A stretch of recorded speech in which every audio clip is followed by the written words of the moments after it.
আম চুরি করে এনেছি এবং ভেবেছি সেগুলোকে মাখা করব।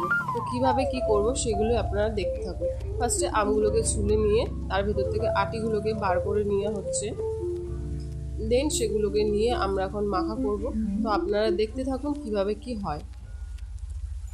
আমগুলোকে আমরা ছুলে নিয়ে আটিগুলোকে বার করে ভালো করে ঘষে নিচ্ছি এবং একটি শুকনো লঙ্কা, একটি কাঁচা লঙ্কা নিয়ে বেশ কয়েকটা লেবু পাতাকে ভালো করে ডলে তার মধ্যে একটু চিনি, নুন, কাসুন্দি দিয়ে আমরা সেটাকে ভালো করে মাখা করব।